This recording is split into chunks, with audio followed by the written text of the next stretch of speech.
Bueno, pues vamos a arrancar ya el programa de este miércoles. Muy buenas tardes, un miércoles que nos trae mucha literatura. Van a pasar por aquí 12 escritores. De hecho, ya Luis García Jambrina ya está preparado para hablar de su nuevo trabajo, El manuscrito de sangre, la penúltima entrega de la saga de Fernando de Rojas, que ya pues prácticamente pues va llegando a su fin, o al menos eso creemos. Le vamos a preguntar a Luis García Jambrina. También va a estar por aquí Mercedes Duque con Animales pequeños, su primera novela, de ella vamos a hablar, pero también vamos a hablar de la actualidad del día de hoy con los compañeros de informativos y obviamente, como cada miércoles, pues tenemos que hablar de salud y belleza, gracias a nuestros amigos de Clínica Infante, Inés Infante, que en esta ocasión vamos a hablar un poquito de formación, de la formación que están impartiendo en el máster que han creado, que tiene muchísimo éxito y que va enfocado sobre todo a profesionales de la sanidad. Pues de todo eso vamos a hablar en el día de hoy, así que no se vayan, que arrancamos ya.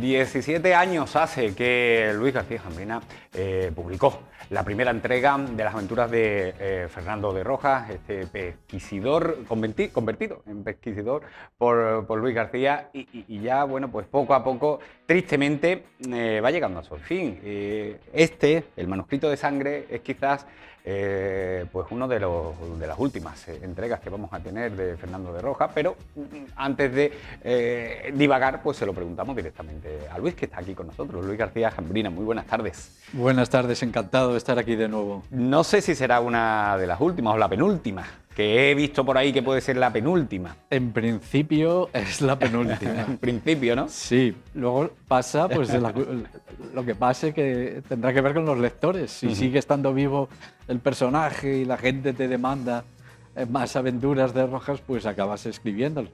Porque material hay de sobra.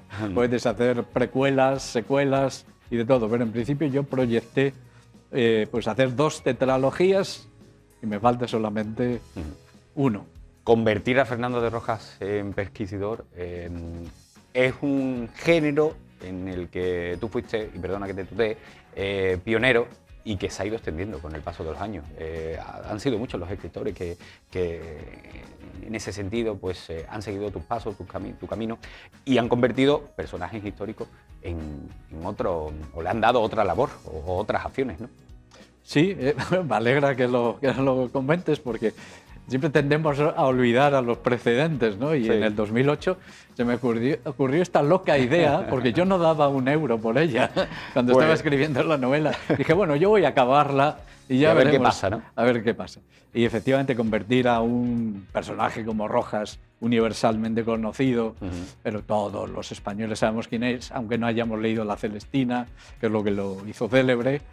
Y bueno, creo que funciona porque siempre son personajes extraordinarios que tienen una mirada distinta sobre la realidad y no hice yo ningún exceso, porque en realidad él sí que fue pesquisidor. Sí, ¿no? Porque fue el alcalde mayor de Talavera. El alcalde mayor era el que impartía justicia, entonces tenía que investigar y luego pues hacer un dictamen. Sí, pero ese trabajo tan sumamente de campo como irse a Roma, claro, tanto no. Yo tampoco lo he desarrollado, pero efectivamente da juego. Y bueno, aquí estamos hablando de la 7ª entrega y efectivamente en los últimos años han proliferado las novelas que tienen a grandes figuras, sobre todo escritores como protagonistas. Recientemente, pues Gonzalo de Berceo, la doña Emilia Pardo Bazán, sí. Yo mismo he incidido con Unamuno. Como Unamuno. Creo que tiene que dar juego. Lo que pasa es que bueno, es un reto difícil, ¿no? Porque estos personajes pueden parecer atractivos, pero luego convertirlos en personajes. Una cosa es la idea y otra plasmarlo en palabras. Y que sea creíble. Y que sea creíble. Y no traicionar al personaje, ¿no? Quizás también, ¿no? Efectivamente. No excederse demasiado en esa ficción. Exactamente. Sí, ahí tienes que ser muy cuidadoso, o sea, para que la gente identifique el personaje, sea creíble y tenga esos rasgos con los que lo identifican. Y luego tú ya pues, puedes meterlos en otros berenjenales. humanizarlos, que es lo que yo intento siempre hacer, porque claro, son personajes que están ahí en un altar, en una hornacina, tú tienes que bajarlos a tierra. Y así pues, resultan más efectivos, más creíbles. Claro. Has mandado al bueno de Fernando, al bueno de Rojas, a Roma a investigar un supuesto asesinato, porque tampoco se sabe si el Papa Alejandro fue... todos los indicios indican a que sí, que fue un asesinato. Sí. Y eso es precisamente basándote en este hecho real donde desarrolla el manuscrito de sangre. Sí, el hecho de la muerte del Papa Borgia, Alejandro VI, es histórico. De hecho, en su época se habló de que lo habían envenenado y lo que pasa es que no se investigó. Tampoco había ningún interés en saber qué es lo que había pasado. Querían pasar página. Y sobre todo que no volviera a salir ningún papa de origen español. Los italianos volvieron otra vez a hacerse con el papa. Por eso no se investiga. Y segundo, porque además tenía una mala fama terrible, una leyenda negra. Se le atribuye todo tipo de hechos. Unos fueron verdad, otros fueron exagerados o mentira. Sí. Eran luchas de poder de las grandes familias italianas contra esta familia que venía de España y que se había hecho con la tiara y bueno, y no solo, porque el hijo de César Borgia pues fue acumulando ciudades, estado y casi era un poco el germen de una unificación de la península italiana. Entonces, de ahí viene eso. Pero lo más probable es que fuera asesinado. El problema es saber quién lo hizo, porque tenía muchos enemigos. Y esa es la tarea que le asignó a Fernando de Rojas. Porque en aquella época Roma no solamente era el foco artístico y cultural del mundo, sino que también entramaba muchas, y sobre todo en el Vaticano, porque había dos mundos, ¿no? Estaba la Roma esa, la Roma del mundo artístico, pero estaba también el Vaticano, que decidía muchísimas cosas. Y el Papa, pues tenía muchísimo más poder, y donde entraban también las estrategias geopolíticas, muchas cuestiones en torno a la designación de un papa. Sí, sí. A ver, era el gran centro de poder de la época, de Occidente, sí, de la cristiandad, como se llamaba entonces. Poder espiritual, pero también poder terrenal. Todo pasaba por el papa. Porque, claro, las grandes potencias eran recurrían monarcas. A quien unificaba absolutamente todo dentro de la cristiandad, como es el jefe de la religión. Monarcas católicos. Claro. El Papa tenía que dar la bula, tenía que promulgar la bula, pues eso, para el reparto del Nuevo Mundo, para cualquier cosa que tuvieran que hacer los grandes monarcas de entonces, necesitaban la autorización del Papa. De modo que allí se juegan muchas cosas. Por eso lo mando a Roma, ya no solo por la muerte, que es un caso interesante, sino por lo que venía después, el cónclave, la elección del nuevo Papa. Y fue muy disputado, como suele ser, pero en aquel tiempo mucho más. Y bueno, todo estaba en Roma. Y como tú has dicho, es el gran momento artístico. Miguel Ángel, Rafael, Leonardo da Vinci, claro. Se empieza a pintar la Capilla Sixtina, etcétera, pero es el gran momento de la corrupción. Nunca Roma fue tan corrupta como en aquella época. Y ha sido corrupta, ¿eh? A lo largo de los siglos y de la historia de Roma, ¿eh? Eso no ha desaparecido, eso sigue, es marca de la casa. Hay cosas que ciertamente, y sobre todo tú que investigas e indagas tanto, que te llamará muchísimo la atención cómo ver que hay cuestiones que con el paso de los años siempre se repiten. Da igual, ¿no? Se lleve la vestimenta que se lleve, esté en la época que se esté, haya la guerra que haya, todo ciclo se va repitiendo a lo largo de los años. Efectivamente. Cambian las tecnologías, como has dicho tú, la indumentaria. Es la paradoja de la historia. Decimos, hay que estudiar historia para no repetirla. Pero resulta que la única lección que te da la historia es que todo se repite una y otra vez. Y por eso es interesante. Y lo vemos, claro, en ese periodo, lo vemos de una manera muy clara, ¿no? Esa corrupción que es económica, que es política, que es moral, que es espiritual. Sí. Claro, lo que hacían los papas, no los Borgia, todos los papas tenían montones de hijos, montones de mujeres, vendían las bulas, vendían la salvación del alma a cambio de dinero. Por eso es la época en que sale Lutero, predicando contra los papas católicos. Hay personajes importantes que aparecen también en la novela. Maquiavelo, por ejemplo. Son citas también a muchos personajes importantes a lo largo de la historia. Maquiavelo es hijo de su época. el príncipe de Maquiavelo, que está ahora de plena actualidad, Totalmente. porque es el gran referente para los políticos cada vez más. Nos enseña que la mentira, Maquiavelo nos enseña que la mentira puede ser un instrumento maravilloso para hacer política, para llegar al poder y para mantenerse en el poder. Eso lo enseña Maquiavelo. Ajá. ¿Y en quién se inspira Maquiavelo? En César Borgia y en su padre, Alejandro VI, que salen en la novela. Pero sale también un personaje de origen andaluz, que es Francisco Delicado, el creador de la lozana andaluza, también de origen andaluz. Sí. Porque no hemos mencionado otra cosa que era Roma en aquella época. Es verdad. Que Un era gran burdel. Es verdad. Roma verdad. putana la llamaban, Roma la puta. Era Sodoma y Gomorra en una sola ciudad, era la Babilonia de la época, y había pues un porcentaje de prostitutas muy, muy amplio que había surgido en torno al Vaticano. Luego además es una ciudad donde se refugia mucha gente. Los judíos españoles, muchos que cuando son expulsados van a parar allí, conversos van a parar allí. O sea, es una ciudad muy rica y bueno, por eso hay tantas intrigas, tantos crímenes, bueno, y tantas intrigas de poder. Todo Sí. pasaba por allí. ¿La lozana andaluza es una heredera de la Celestina? Es una heredera, es una hija de la Celestina como personaje y también literariamente.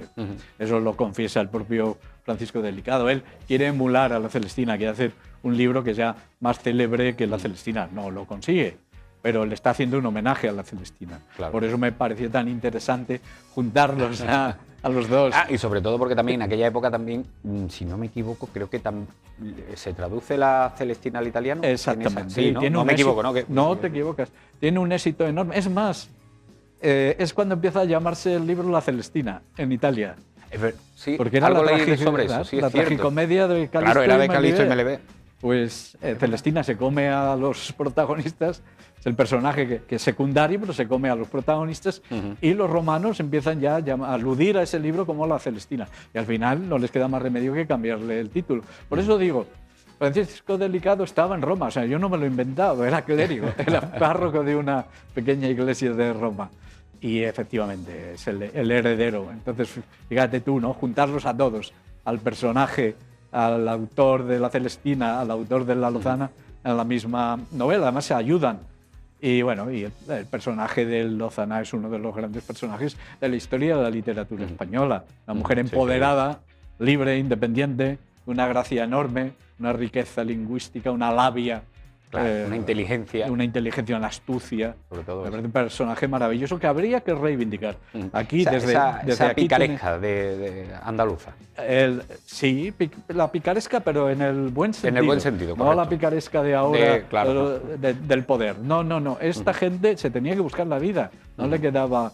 Y entonces es mejor buscársela con astucia y con gracia que no robando y matando, vamos a decirlo así. Y bueno, pues Lozana tiene un papel muy importante ahí.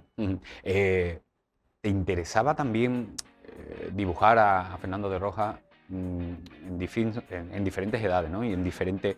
Por eso también hacer los manuscritos que fueran totalmente independientes, que no fueran correlativos. El primero y el segundo creo que sí son correlativos. Sí, ¿no? exactamente. Pero el resto ya, No, ya se me puede, salté, te me salté puedes ir la saltándote, ¿no? cronología. Por eso que tú has dicho, son autoconclusivos e independientes. Es decir, puedes empezar por por Sí. cualquiera, no importa. Yo hago alusiones a los anteriores, pero no hace falta conocerlas, ¿no? Y era importante, sí, porque si no, pues ahora sale esta novela y quien no haya leído las anteriores dirá, pues no me interesa. No, es que por esta puedes empezar perfectamente y luego probablemente leerás las otras. Sí, creo que es importante en las sagas hacerlo así. Sí, yo creo que sí. Yo creo que, pero claro, también entra dentro de bueno, pues de la vida que tiene cada uno de los personajes, de cómo te va pidiendo, ¿no? El relato te va pidiendo diferentes cosas. Entonces ahí supongo que también tienes que tomar tú la decisión de tirar por un camino cronológico o poder ir saltando.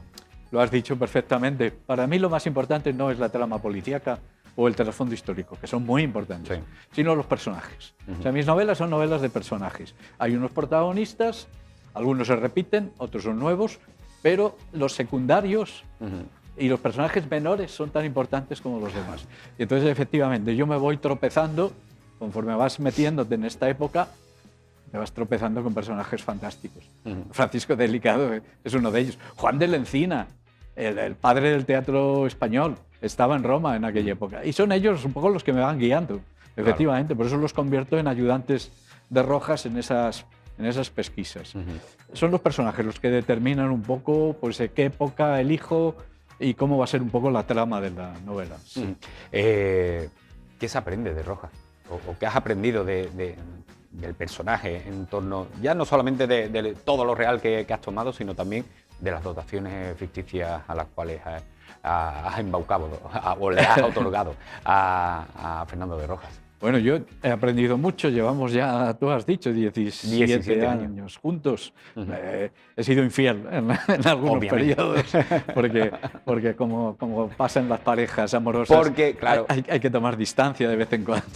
Porque yo creo que también, no sé si llega a cansar un poquito, no sé si cansar. Puede llegar a cansar, por eso hay que anticiparse, para que no ocurra eso. Sí. Pues yo me he metido en otros berenjenales, he hecho una novela sobre Cervantes, otra sobre Margarita Landi, la famosa reportera de sucesos. En fin, he ido saltando de época, de tono, precisamente para luego volver con más ganas a Rojas, ¿no? Por eso yo no me he hartado, yo no sé él de mí si me querrá perder de vista. Y lo que decías, claro que aprende uno mucho conviviendo con este tipo. Por eso lo elegí. Esa mirada que tiene Rojas no la tiene cualquier otro. Es una persona, pues eso, sabia, tolerante, empática. Eso es que ahora valoramos mucho precisamente porque son raras, ¿no? Son rarezas. No honestidad intelectual, etcétera. Eso lo tiene Rojas. Y espero que algo se me haya ido contagiando con el paso de los años. Es curioso porque, digamos que, hombre, no sé si a ese extremo, pero la novela histórica como que rivalizaba un poquito con la novela negra, y el unirlas, sí, sí, para ti te ha dado un éxito tremendo, sobre todo con la primera, que es curioso también, te quería preguntar, porque la primera continuamente se está reeditando, que sus hermanas, los siguientes manuscritos, tendrán un poquito celo de ella también en ese sentido, ¿no? Sí, sí, hay un síndrome, el síndrome de la primera novela de éxito, ¿no? Siempre quieres ir a más y no. Pero bueno, yo me alegro mucho porque esa novela, como tú has dicho, se reedita en los últimos años, antes con más frecuencia, pero ahora 3 veces al año. Fíjate. 40 y tantas ediciones. Y bueno, pues a la sombra de ella pues han crecido estas. Pero hay que darle la oportunidad también. Yo no creo que sea la mejor. Yo creo que esta, porque además tengo más experiencia, más bagaje, claro. Porque he encontrado una historia tremenda. Y un escenario muy maravilloso. Me alegra que lo digas, la Roma de entonces, y algunos lugares poco tratados, como la Domus Aurea, el palacio oculto y subterráneo de Nerón. Pero efectivamente, pues, el peso de la primera, que ya no es un peso, ya me he resignado. Y digo, bueno, mientras siga adelante, bienvenidas. Pero bueno, eso quiere decir efectivamente que ahí acertaste con un personaje, ¿no? Con una época y con una fórmula que has dicho tú, la mezcla de lo histórico y lo negro, que rivalizaban efectivamente. Unos presumían de que ahora está más de actualidad la negra o la histórica. Bueno, pero eso me lo enseñé, esa lección yo la aprendí de Humberto Eco, del Nombre de la Rosa. Para mí es la gran novela, la que lo cambia todo, la que renueva lo histórico y lo policíaco. Sí. Y entonces yo, que la leí con 21 años, en el año 81, luego cuando me he hecho novelista, muchos años después, sin darme cuenta, he seguido ese camino. Sigo mi propio territorio, pero siguiendo ese camino. Y es eso, pues eso, mezclarlo todo, con la aventura, con el amor, que tiene mucha presencia en mis novelas. Yo es que creo que, evidentemente, también es bueno para la literatura española que y sobre todo que tengamos un abanico de posibilidades para adquirir dentro o para meter dentro de la novela negra importante, que no nos tengamos que ir, te digo yo, a Londres, a los países escandinavos, a Suecia, para escribir novela negra, que podamos inspirarnos en otras cuestiones. No, aquí se hace muy buena novela negra, muy buena, existe ya una tradición muy larga, que bueno, empieza sobre todo en la transición, pero con antecedentes, pero ojo, que yo sostengo la teoría de que el origen de la novela negra está en la literatura clásica española. Es más, en buena parte está aquí en Sevilla, con Rinconete y Cortadillo, la novela de Lampa sevillana. Es que no hay nada más negro que, por eso, que eso. Sí. Por eso te apelaba anteriormente a esa picaresca andaluza. Ahí es, bueno, que va más allá, porque ahí es eso. Más, claro. Es una academia de delincuencia, que esa idea es maravillosa. Y yo creo que existían esos lugares. Pero ¿quién está detrás de la picaresca y de Cervantes? La Celestina. La Celestina, que antes decías, es la madre de todo. Es la madre de la picaresca y es la madre, yo creo, de la novela negra.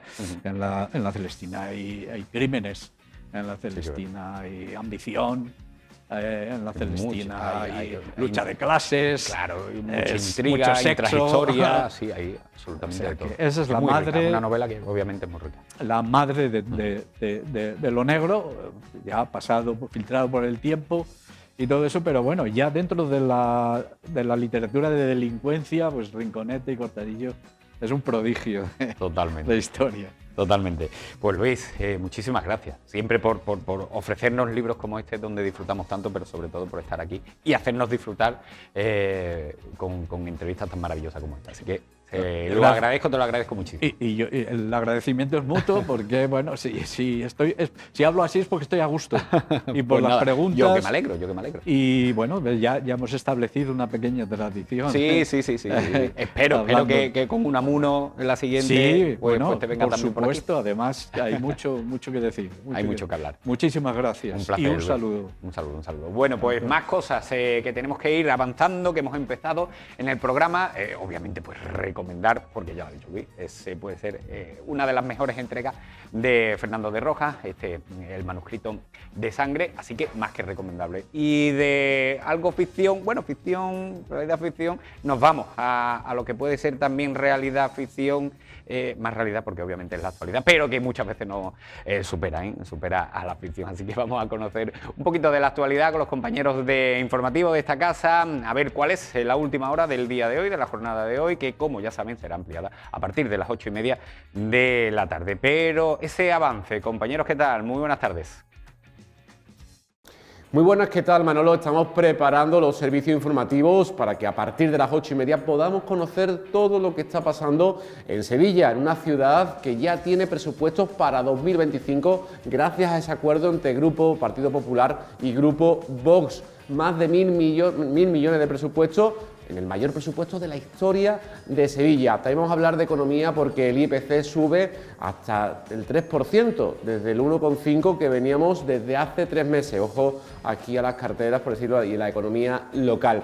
También tenemos noticias en cuanto a patrimonio porque en la tarde plata de jubileo ya se está desmontando la Catedral de Sevilla para su restauración. Conoceremos más detalles de esta comisión de patrimonio, las restauraciones también que se están realizando en nuestra provincia. En sucesos tenemos que hablar de la operación, en este caso la Espiga, la operación Espiga de la Guardia Civil, que ha desmantelado la Guardia Civil en Sevilla un grupo con 22 detenidos por lavar 11 millones de euros del narcotráfico. Conoceremos todos los detalles en los servicios informativos, igualmente conoceremos la última hora del asesinato de Gerena, donde todo parece apuntar, según los compañeros de Diario Sevilla, que todo fue provocado por una pelea entre las novias del asesinado, Aarón, y su presunto asesino.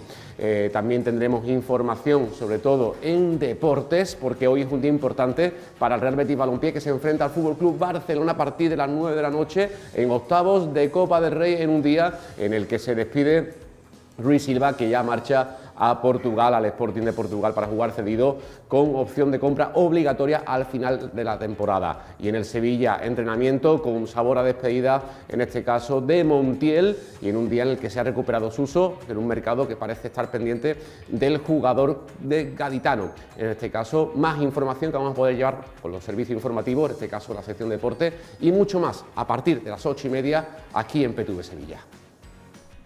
El INE atribuye el repunte de diciembre a 2 causas. Por un lado, al comportamiento de los carburantes y por otro lado, a la subida, mayor que la de diciembre de 2023, de los paquetes turísticos que han disparado el IPC de ocio y cultura al 3,2%.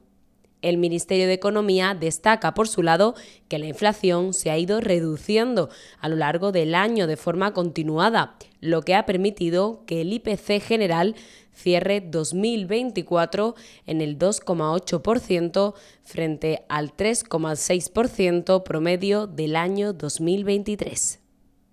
En clave andaluza, el IPC se sitúa una décima por debajo del español, en el 2,7%. Ocupa el puesto 11 en el ranking de comunidades autónomas. En tasa mensual, el IPC andaluz se eleva un 0,5%, exactamente igual que en España, mientras que la inflación subyacente se sitúa en el 2,4%, una décima más que en noviembre. Esto puede ser debido, al menos en parte, a que en Andalucía está más contenida la subida del precio de los alimentos. Su IPC está en el 1,4%, 4 décimas menos que el del conjunto del país. Pues esa es la actualidad del día de hoy, una actualidad que, como ya saben, pues a partir de las 8:30 será ampliada en los informativos de esta casa. Vamos a hacer una breve pausa para publicidad. 5 anuncios a lo sumo, y estamos de vuelta ya aquí en Sevilla TV.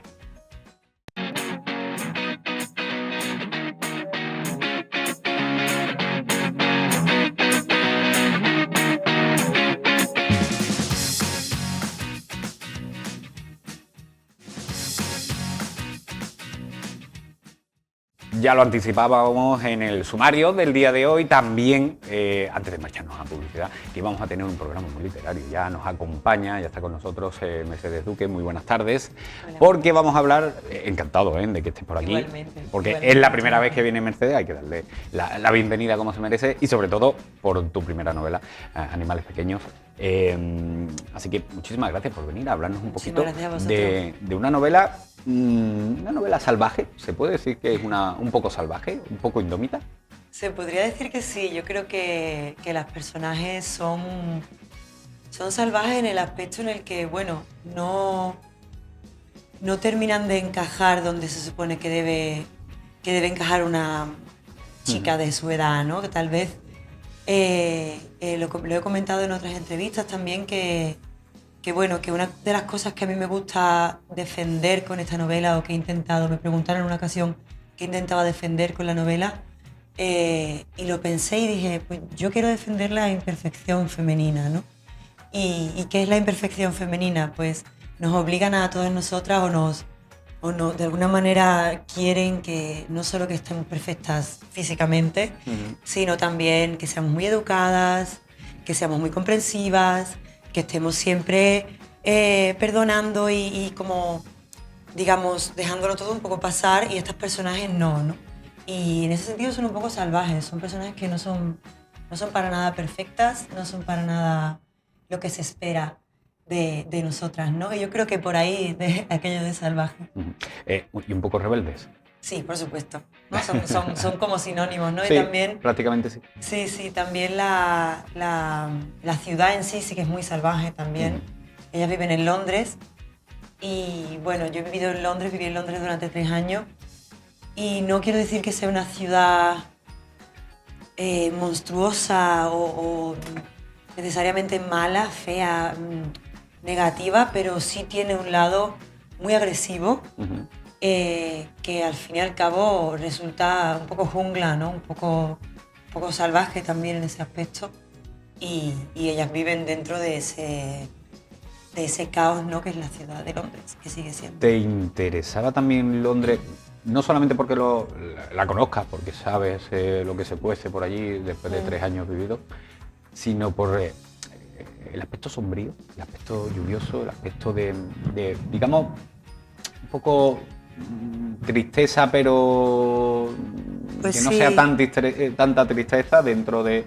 Porque también lo que quieres reflejar es esa vida frenética también que se lleva de años locos de la juventud.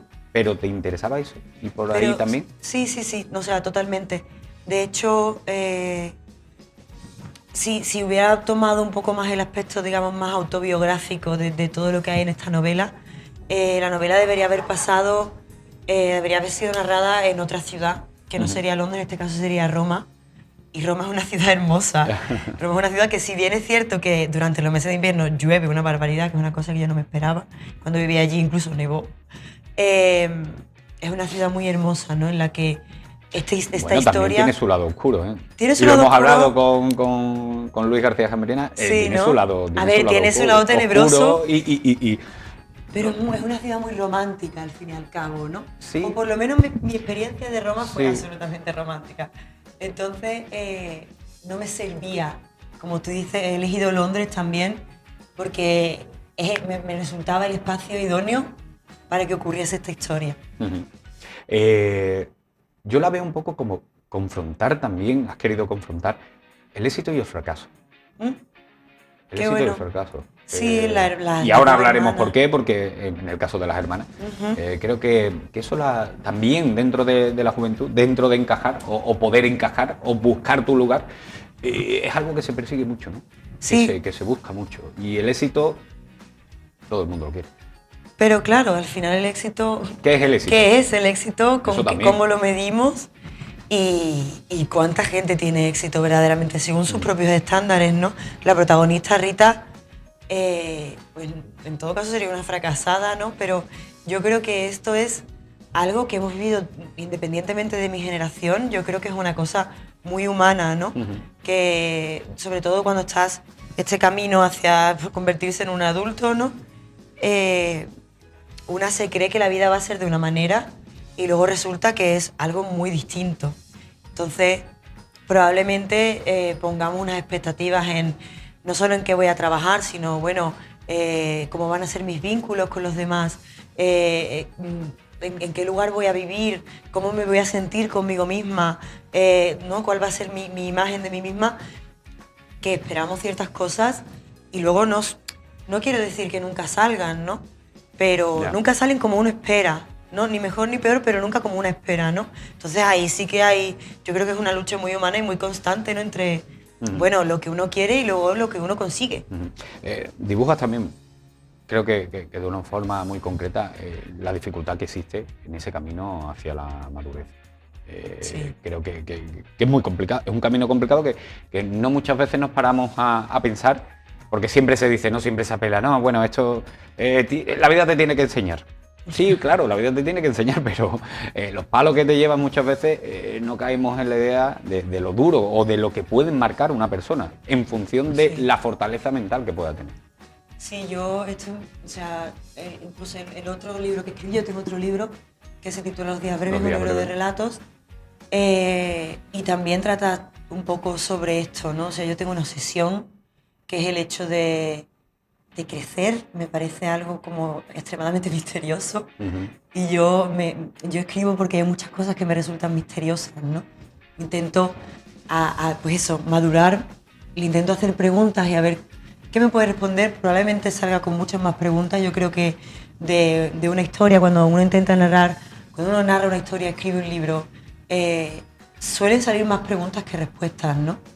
Pero sí es algo que me obsesiona porque no lo llego a entender del todo. Dices que mucha gente, pues, sí, no nos preocupamos tanto por ese camino, pero en realidad, como has dicho, nos marca una barbaridad, ¿no? Y a mí me ha marcado y me sigue marcando, ¿no? Todavía me queda un montón.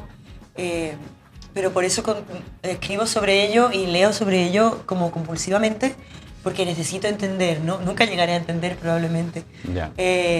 del todo ese camino, ¿no? Pero bueno, por lo menos explorarlo, de alguna manera como intentar diseccionarlo, ¿no? Como intentar partirlo y mirar cada cachito que me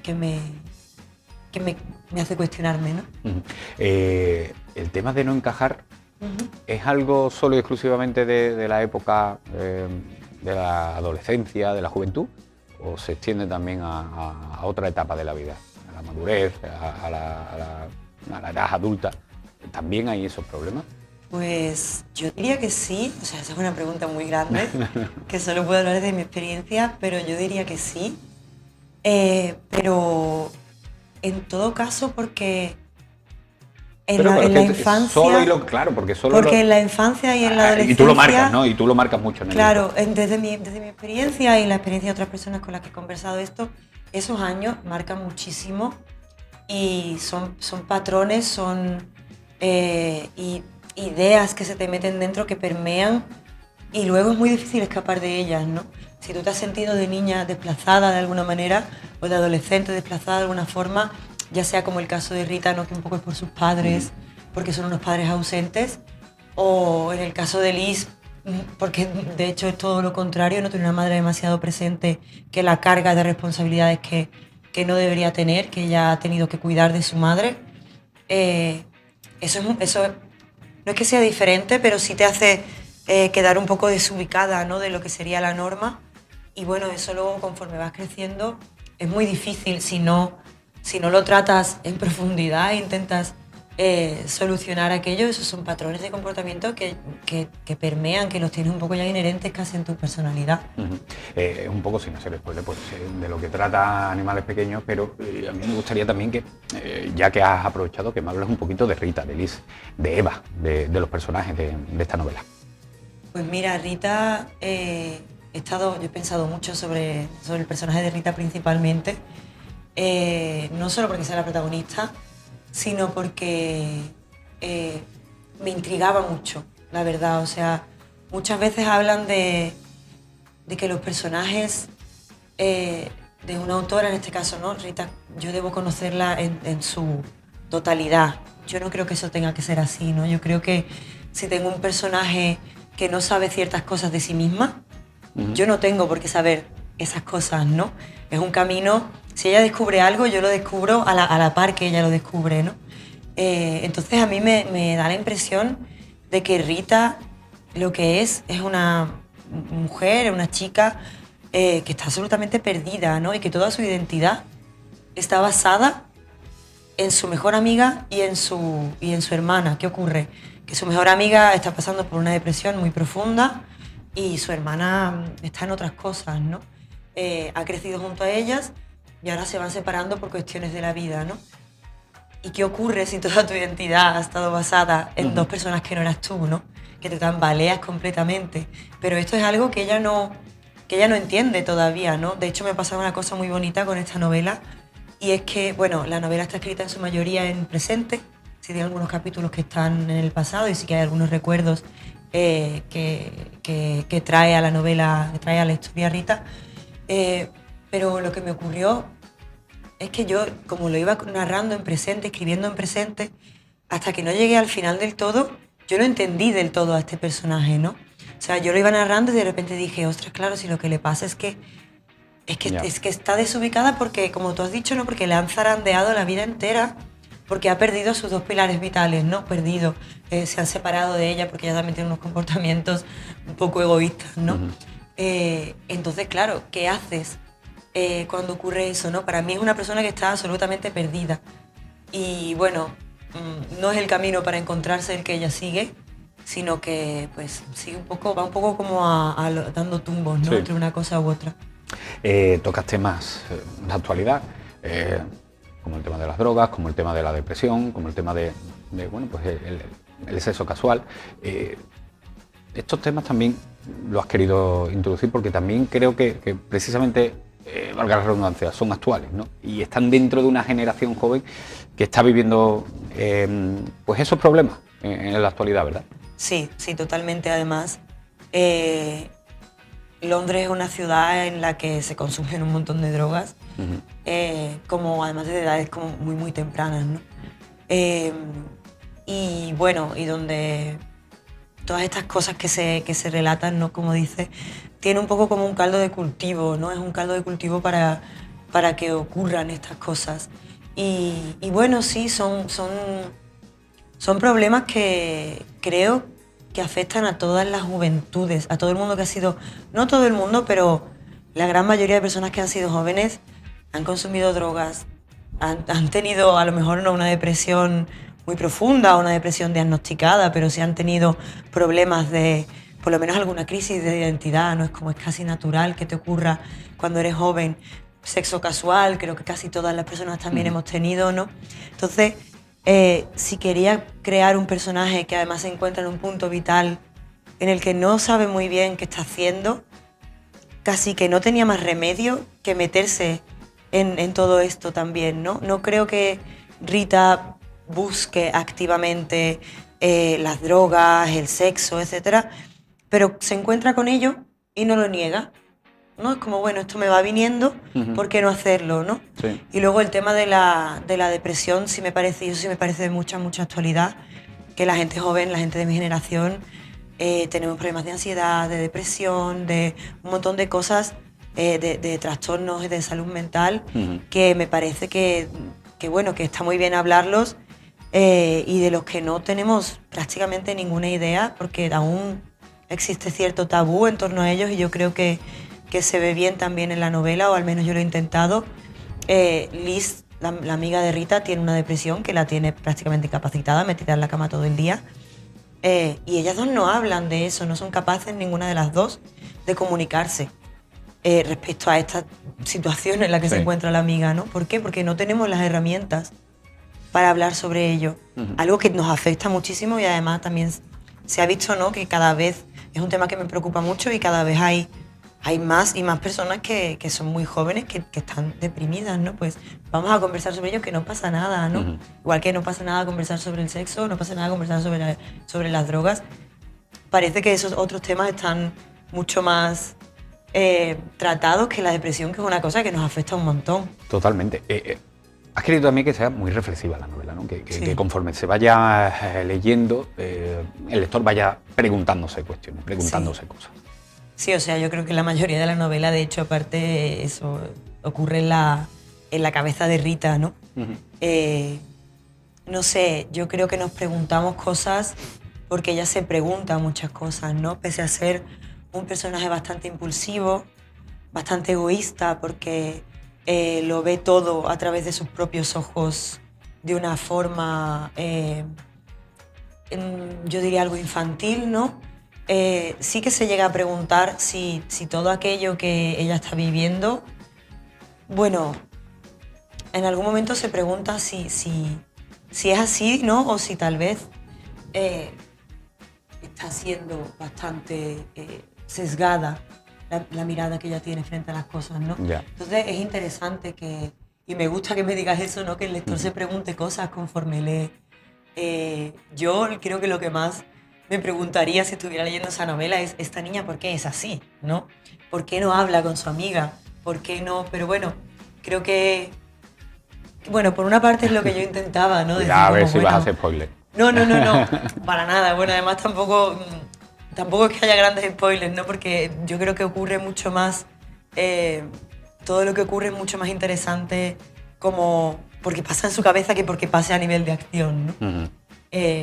Pero sí, o sea, es que tienes toda la razón y me alegra que me lo digas, ¿no?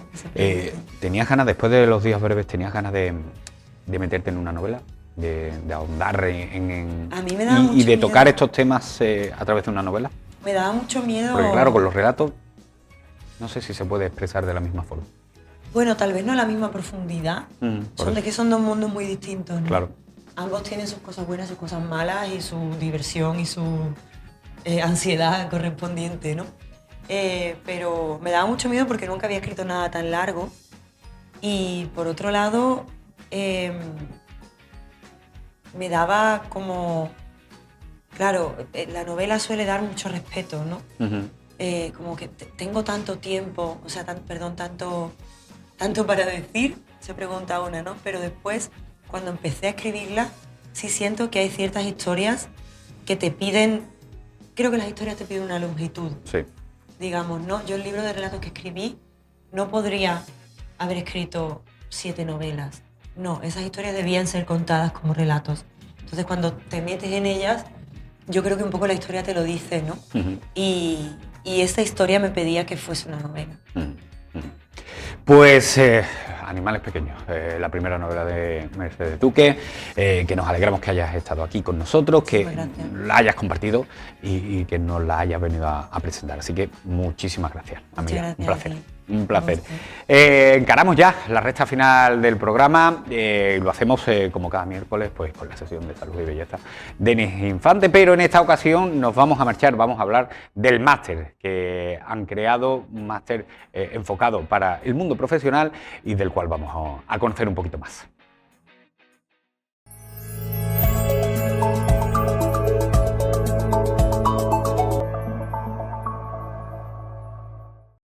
Pues hoy hemos venido hasta Clínica Infantes para conocer la segunda edición de ese máster que ha tenido tanto éxito, Inés, y tantísima demanda. Bueno, Inés Infantes, propietaria y fundadora de Clínica Infantes, muy buenas. Muy buena de nuevo, otra vez por aquí hablando de nuestro supermáster. Bueno, segunda edición de ese máster en técnicas sanitarias estéticas que ha tenido tanto éxito porque Inés es el primer y único máster que ha fusionado toda esa formación, tanto de la medicina como de la enfermería, ¿no es así? Efectivamente, es el primer máster en España que juntamos las dos disciplinas porque hemos querido fusionar conocimiento, no solamente fusionar especialidades y compañeros, sino fusionar conocimiento para que seamos más potentes, para que nuestros pacientes tengan finalmente un mejor resultado.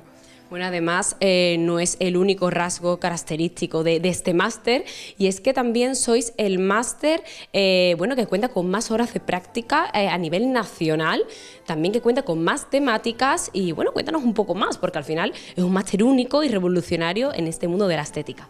Efectivamente, Lidia, nuestro máster es el primer máster que tiene una temática muy variada, porque por regla general siempre hablamos de rellenos dérmicos, de bioestimulaciones a nivel facial y corporal, pero nosotros hemos querido dar un paso más allá por la demanda que hay actualmente en el mercado, porque como ya sabemos somos más longevos y cada vez pues se demandan otras cosas. Entonces hemos metido pues por ejemplo cirugía menor, arañas vasculares, rejuvenecimiento íntimo, remodelación de glúteo y aumento de glúteo, emprendimiento, venta, redes sociales, todo lo que es el tema legal, que es muy importante a la hora de abrir una clínica, un centro sanitario. Son muchas temáticas que no se tienen en cuenta.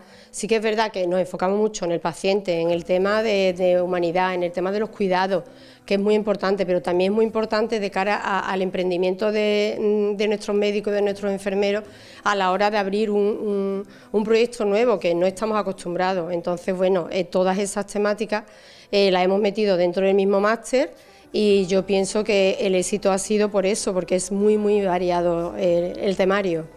Bueno, además de ser un máster revolucionario, como estábamos hablando, también, bueno, la demanda ha sido, pues al final, a niveles récord, ¿no? Al final, sí, desde todas partes de España, si no me equivoco, Inés, sí, han llegado demandando este máster. Por eso es así que en esta segunda edición abrís una nueva sede en Madrid. Habéis hecho, bueno, una votación de todas esas personas interesadas, sí, y finalmente la segunda sede elegida ha sido Madrid. Cuéntanos. Efectivamente, Lidia, hemos hecho una votación también para tener en cuenta todo lo que querían los compañeros a nivel nacional, porque como sabéis vamos dando formaciones por toda España.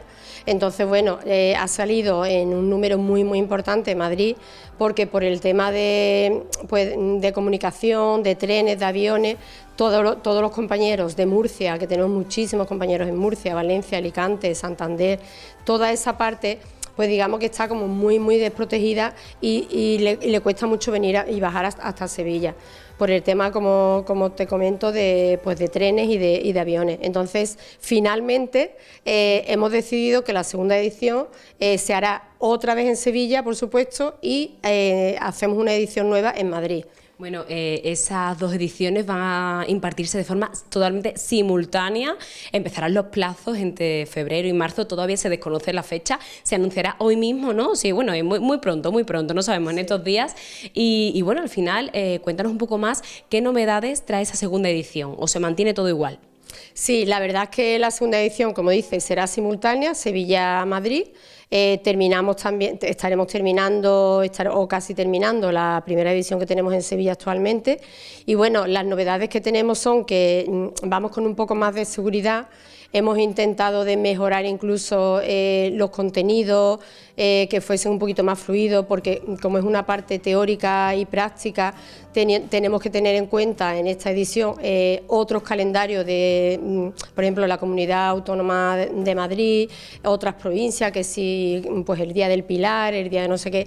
Aquí en Sevilla pues tenemos otras circunstancias de festivo, como es la Feria de Sevilla, el Rocío, en fin, pues cosas que tenemos que tener en cuenta, pero bueno, que al final nos vamos a adaptar para que todo el mundo pueda organizarse, porque todo el mundo tiene hijos, todo el mundo trabaja en el hospital, tiene turnos, y lo vamos a hacer de forma que sea como más cómodo para que las prácticas que son obligatorias, eso sí, obligatoria, 230 horas de prácticas, que es el máster que más práctica tiene actualmente, y además un detalle muy importante, que nosotros las prácticas las hacemos con modelos reales, no hacemos ni con cadáveres, ni pintamos, ni nada, nosotros son modelos reales. Intentamos que pinchen el máximo número posible los compañeros con modelos reales, porque es de la forma que vemos y entendemos que realmente van a aprender y van a coger más seguridad a la hora ya de empezar ellos de forma autónoma. De todas formas, Inés, nos comentas que hay algunas novedades, como adaptar un poco también tanto la sede como todo ese contenido que impartís a toda la demanda de clientes, pero por ejemplo hay otras cosas que se mantienen, y es que lo que funciona tiene que mantenerse. Por ejemplo, el profesorado es el mismo, ¿no? Contáis con expertos y cualificados en la materia, cuéntanos. Efectivamente, hemos tratado muchísimo el tema del profesorado, hemos querido que los profesores fuesen altamente cualificados en su materia. Y bueno, por supuesto que seguimos con los mismos profesores, estamos añadiendo otros profesores además, porque queremos tener todas las herramientas lo más fuerte posible. Y bueno, no solamente el profesorado, sino que también las técnicas, últimos procedimientos, aparatología de última generación. Se va a trabajar mucho con ecógrafos, con láser, con todas las temáticas habidas y posibles, pero actuales. Entonces, bueno, eso también va a ser una cosa que nos va a diferenciar con el resto de las formaciones que hay actualmente. Cuéntanos un poco de quiénes son los que avalan este máster, esta segunda edición. Bueno, la segunda edición siguen avalando el CEDEU, Centro de Estudios Universitarios, avalado por la universidad, colegios provinciales, por supuesto el Colegio de Sevilla sigue apostando al 100% con nosotros, Colegio de Murcia, Tenerife, tenemos varios colegios que estamos a punto de firmar también las colaboraciones, que ya se sabrá cuando ya publiquemos la segunda edición, ya se sabrán esos colegios que también van a colaborar, y bueno, es importante resaltar que esos colegios a su vez van a hacer para sus colegiados un 5% de descuento. Bueno, importante, ¿no? Ese 5% para todos esos interesados. Inés, me comentabas que la demanda es altísima a nivel nacional, pero ¿cuáles son las provincias que más han demandado esta segunda edición? Bueno, por supuesto que Andalucía, Sevilla, Málaga, tenemos gente también de Córdoba, de Jaén, mucha gente de Jaén, Almería, pero sobre todo nos ha sorprendido mucho porque la gente del norte y por supuesto Canarias, muchísima gente de Canarias, pero sobre todo nos ha sorprendido mucho gente de Murcia, Valencia, Alicante, como te he comentado antes, Santander, todo lo que es Galicia, o sea, es brutal la parte del norte, la acogida tan impresionante que ha tenido nuestro máster y están, bueno, de hecho tenemos lista ya de espera, que cuando ya lo publiquemos, por supuesto que lo vamos a tener en cuenta todos los compañeros que no pudieron entrar en la primera, porque ya hemos ido un poco corriendo a última hora. Pero bueno, al final, digamos que la segunda hemos tenido más tiempo de acomodarnos un poco más con los alumnos, con los profesores, con los temarios. Y bueno, esperemos que sea un éxito, pero superior al que hemos tenido actualmente con este. Bueno, seguro que sí, vamos ya por esa tercera o cuarta edición, que seguro que sí. Cuéntanos un poco también todas esas personas que estén interesadas, aunque bueno, sea tan alta la demanda y haya lista de espera, pero ¿cuál sería el procedimiento a seguir para inscribirse en el máster? Y bueno, ¿y por qué medios se pueden poner en contacto con vosotros? Pues mira, buena pregunta. Como siempre, trabajamos mucho con las redes sociales. Tenemos la academia en el Instagram, Inés Infante Academy, que ahí sí que te puedes descargar el dossier con toda la temática, con todos los profesores, el calendario que se va a hacer en la segunda edición, por supuesto, números de teléfono, porque hay personas pues que no están acostumbradas tanto a las redes sociales, pues también tiene la opción de, pues a nivel de vía telefónica, de preguntar todas sus dudas, el tema de los pagos, hay muchísimas formas de pago, incluso hay pagos, tengo entendido que tras finalizar el máster lo puedes empezar a pagar, en fin. Toda esa información va a partir de las redes sociales, Instagram, Facebook, página web, por supuesto, y bueno, y desde Clínicas Infantes, pues como colaboramos también codo con el máster, porque somos uno de los, digamos, de los dueños también del máster, pues aquí también podéis preguntar todo lo que necesitéis. Bueno, sino que contacten directamente con vosotros aquí en Clínica Infantes, eso por Instagram, por Facebook o llamando directamente al número de teléfono, ¿no?, que pueden encontrar en internet. Bueno, pues solo me queda felicitarte, Inés, por esa segunda edición, que sin duda la acogida va a ser maravillosa. Y bueno, ya estamos esperando esa tercera, la cuarta y bueno, y por qué no, otras modalidades también de máster más. Así que bueno, nada, ya sabéis, no perdáis el tiempo y apuntarse. Muchas gracias, Inés. Muchas gracias a vosotros, Lidia, de nuevo. Muchas gracias.